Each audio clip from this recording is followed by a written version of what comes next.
But this is so bad it's fun. It's like watching the scary movies. That's an awful lot of fantasy. Yes, I am an avid fantasy reader that does not like a single thing that Brandon Sanderson has written.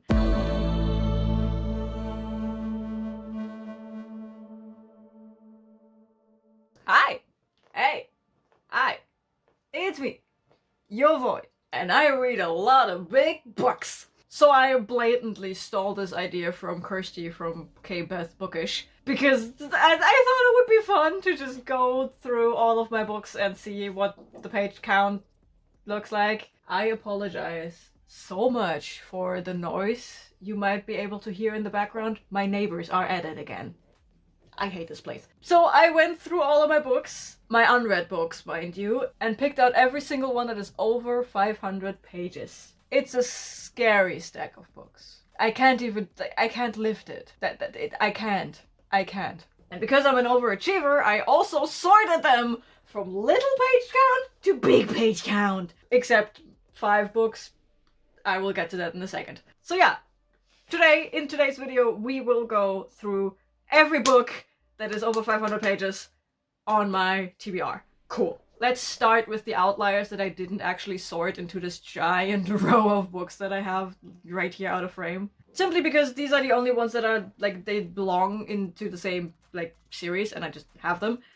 First, we have The Blinding Knife and The Broken Eye, book 2 and 3 in the, I think it's called the Lightbringer series by Brent Weeks. I read book 1 as an ebook that's also almost 700 pages long, and I fell in love, and I just had to have these. That is legitimately all there is to say about this. In these books, we follow Gavin and a couple of other characters, and Gavin is the prism, meaning he can control every color of light. This magic system in this world is based on light, and you usually can do like 1, maybe 2. In rare cases, you get 3 colors that you can like manipulate. But the prism, there's only ever 1 in every generation, and they are needed to keep the world in balance or something. And Gavin is currently trying to keep things together as another war between the nations of the colors looms. While he figures out that he's bad, chaos ensues. These 2 books specifically make me think that I am cursed. Because a while ago, I got myself The Pariah by Anthony Ryan. You can see it like right there. And for some reason, I got a miscut version. There's like little, like the pages, it looks like a fucking mountain range on there. So I was like, okay, cool, whatever. Look at this. These are supposed to be the same format. But for some reason, this was cut weird. It is just a little too short. You can see it better on the back. Like it was cut just a little too short, like a couple of millimeters. And in the first couple of pages, it doesn't look too bad.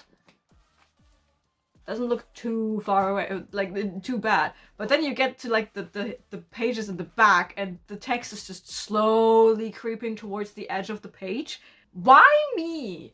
Why am I always the person who gets the miscut books? Why me? What have I done to the gods to forsake me like this? Then we have the second batch of outliers, which is the Faithful and the Fallen series by John Gwynne. These are book 2, 3, and 4. Book 1 I am currently reading as of filming this video for the Catch Up Book Club. And all of them are over 500 pages. They are all over 500 pages to varying degrees. Yeah. In this series, we follow a bunch of characters.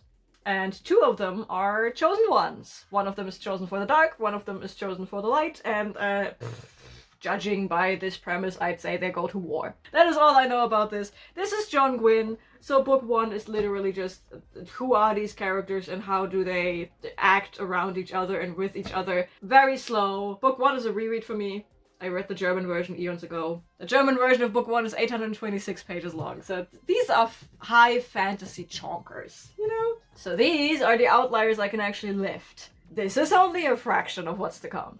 So now I have this wonderful row of books, and we will start from the smallest page count to the highest page count I have on my TBR, which also is the highest page count of any book I own.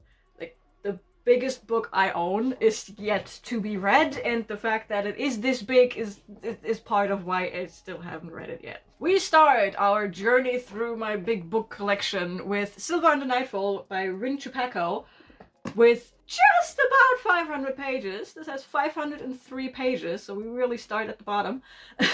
I think the next biggest book I have is 499 pages. I specifically didn't count that when I saw how many books I have to talk about. Silver Under Nightfall is a book where we follow a vampire hunter, I believe, and they fall in love with two vampires, and the chaos ensues. I know this is a throuple situation going on, and that is pretty much all I know about this. I've heard people say that this reads like an action anime, but the reviews have been very mixed. Like, a lot of people really like it, and a lot of people really don't like it, so I guess this is one of those coin flip books where you either love it or hate it, and there's no in between. Vampires! I like vampires!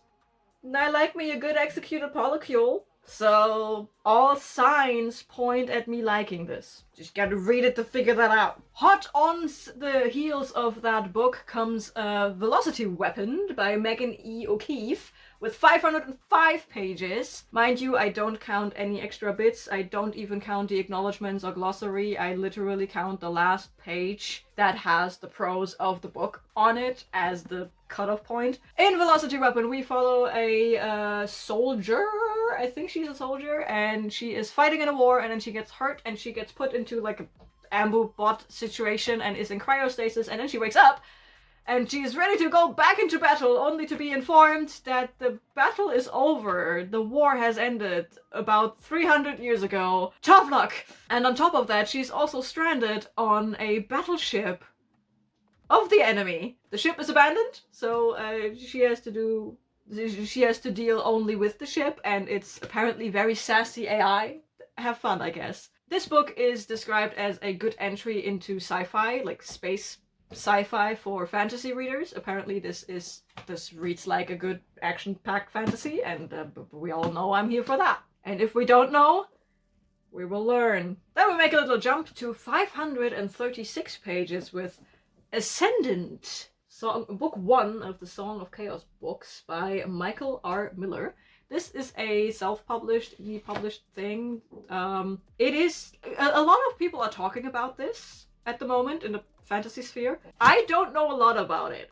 This was one of those books, everyone is talking about it, and it is apparently very cool, and it's giving Aragon, but in good, and yeah, that's literally all I know. We probably are following this guy, and he finds, I think, an egg or a dragon baby, I don't know, it's this dragon, and this dragon is supposed to be Jotun of the planet because it is weak and like it's a blind dragon, and it's supposed to be Jotun of the planet because of that, but this guy is like, no, I am adopting this dragon.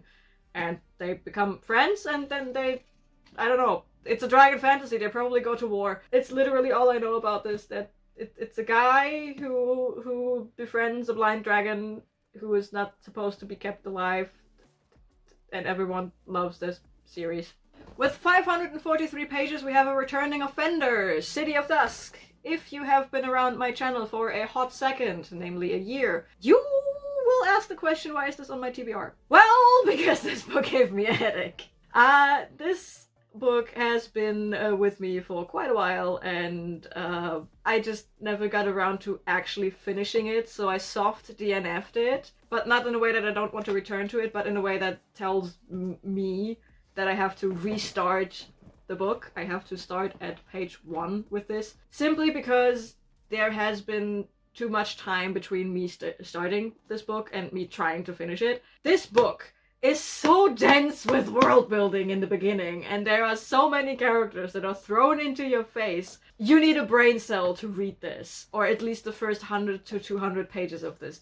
You need brain cells for that. And every time I tried to pick this up, I didn't have brain cells around. I mean, I don't have many brain cells to go around at any given moment in time, but you know. In this one, we follow a bunch of young adults slash teenagers, I guess, from 4 different houses, and they try to basically fix the world because the world is dying because the gods said fuck you and just left.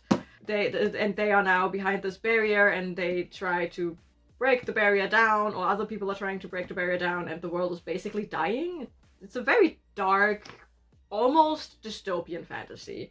There's a lot of politics going on, a lot of different magic that intersects, but at the same time it doesn't, and you need a brain cell to comprehend what is going on in here. But what I read was intriguing enough to make me want to actually comprehend this book.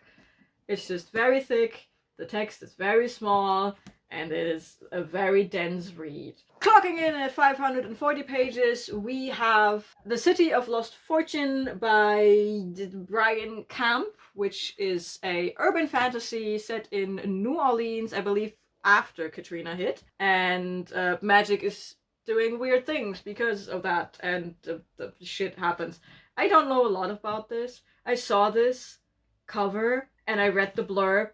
I forgot the blurb at this point, but I saw the cover and I was like, ooh, yes, magic in New Orleans, gimme. My impulse control sometimes just doesn't work. This specifically is the German edition, so the English edition I think is barely reaching 400, so I don't know, but the German edition is thick because we use big words in our language. We make one step forward to 547 pages with Court of Nightmares by K.A. Knight.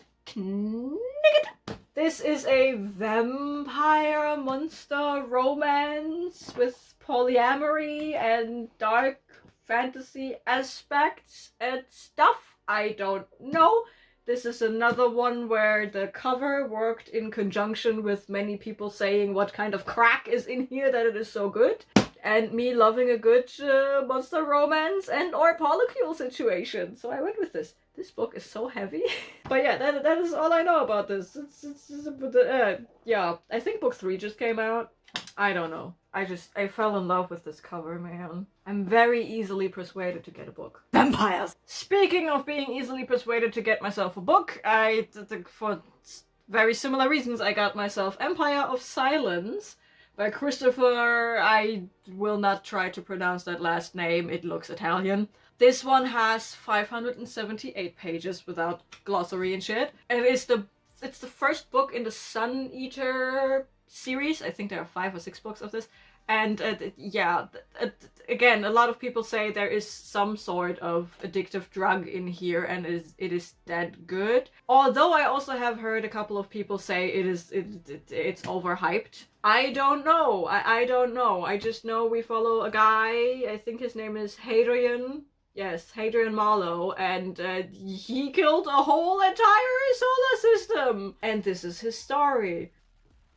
We have reached the 600-page mark, and the first book in the 600s, yes. I just recently acquired it. It came out not too long ago, and that is Odyssey, book 4 in the Sex Wizard series. She is thick, clocking in at 611 pages. It truly is an odyssey to read this book. I don't know what's going on in book 4. Judging by the title, I think there's a lot of traveling going on. But the Sex Wizard series is a series where we follow Domini and his adventures and exploits as he's learning magic in a world where magic is done by bonking, because this book series has a kink-based magic system. And I am deeply, deeply in love with these books. She's a chonker. It's 600 pages of kink-based magic. The characters in here dance under every single color, under the rainbow. It is... the found family in this one is so strong. Yes! Small steps win the race. We are at 615 pages with Ashes of the Sun by Django Wexler. This one is a sci-fi fantasy, also I have heard, with like ancient ruins, but the ancient ruins are actually like crashed spaceships or something. I don't know. I don't know a lot about this. In this one we follow twins, and they were separated at kind of a young age. Yeah, at age 5. And one of them was taken to be a priestess or something, like very much governmental oriented, and the other twin is a rebel of sorts, I think. I don't know. And this is their story. Even tinier steps. 618 pages for The Grace of Kings by Ken Liu. I have heard people describe this as steampunk fantasy Chinese Game of Thrones. Honestly, do I need to say more? It sounds so very interesting. And I love the cover. I love the cover. This is book 1 in the Dandelion Dynasty, I believe is the name of the series. And that is pretty much all I know about it. Chinese steampunk Game of Thrones. I expect this to be very dense and very complicated with a lot of characters. We continue to make the smallest of steps. 620 pages. The arguably better cover of The Will of the Many. Unpopular opinion, I like this cover more than the new one. This is by James Islington, and this book is actually sponsored by Paula. So thank you, Paula, for the book. And this one is Roman inspired, I think. It was marketed heavily as fantasy, but I heard a couple of people say this is more sci-fi leaning. I'm happy either way, but I also think this is one where you need a bunch of brain cells, because we follow a guy who is basically trying to work outside of the system while he is working inside the system, because in this one you kind of have like a pyramid scheme of willpower, and people in the lower levels have to give their willpower to the highest levels, and this guy we are following is trying to break the system. I don't know a lot about The Will of the Many, I just heard great things about it, and yeah, I mean, you can not really go wrong with Roman-inspired fantasy when you are me. We make a little jump to 649 pages with The Theft of Swords by Michael J. Sullivan. I know that I got this book because a lot of people used buzzwords that I usually react to.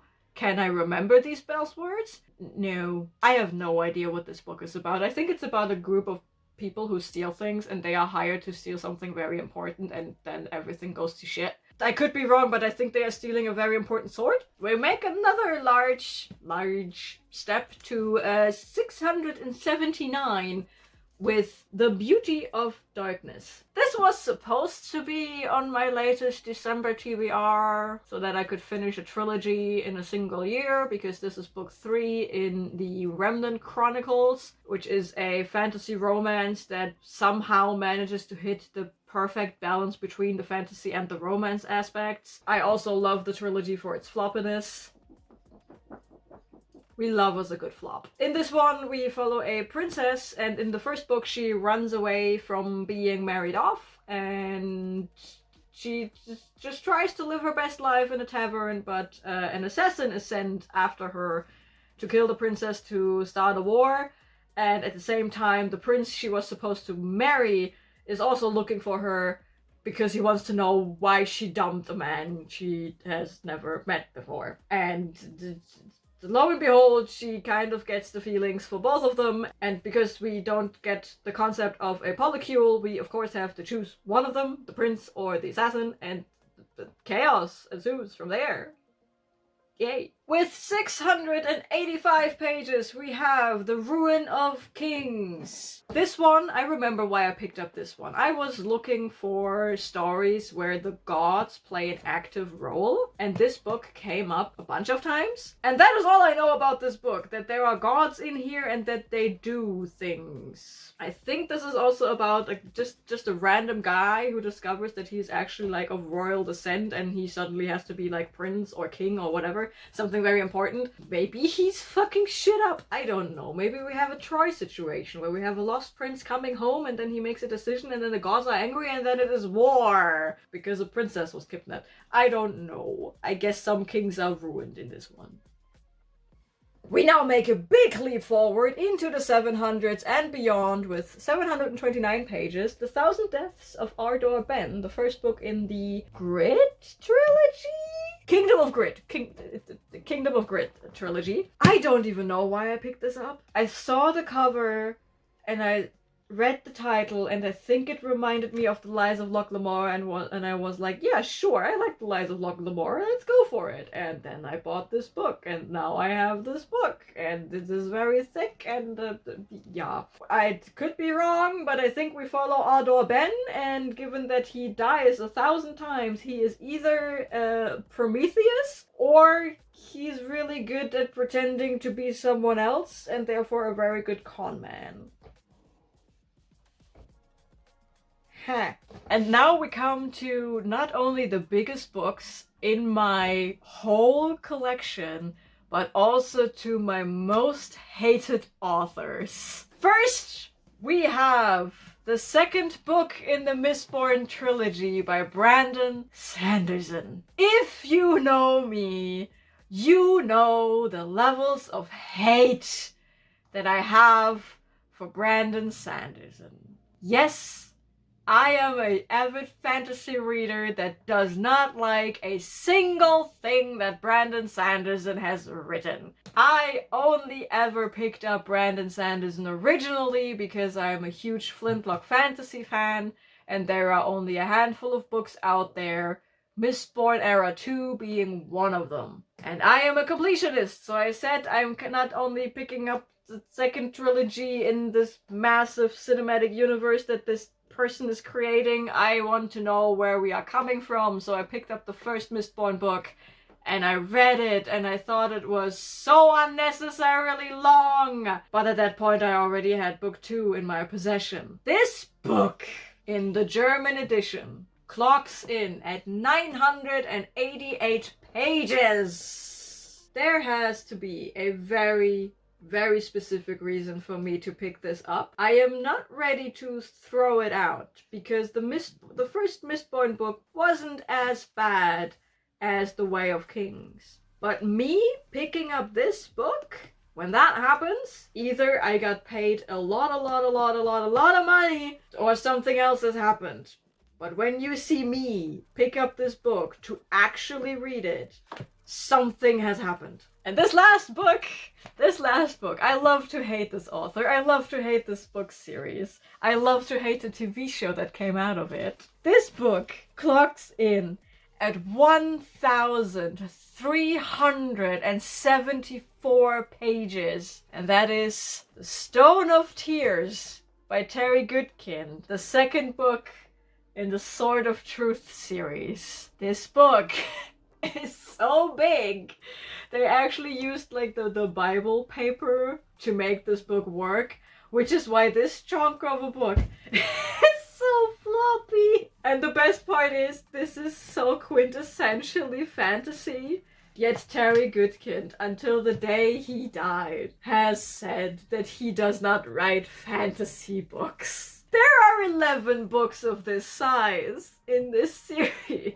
For someone who's not writing fantasy, that's an awful lot of fantasy. And it's not very good. But this is so bad that it is funny again. So when I pick up this book, I'm going to hate read it with fun. This book is bad and I hate it, and I do not agree with a lot of things Terry Goodkin said in his lifetime. He was a very guy. He was a very guy. But this is so bad it's fun. It's like watching the scary movies. Like this is just so many bad things glued together in a way that's just so bad. It's so funny. This is almost 1,400 pages long, but the chances of me picking up this are higher than me picking up this. It's just so long that I really need a reason to read it.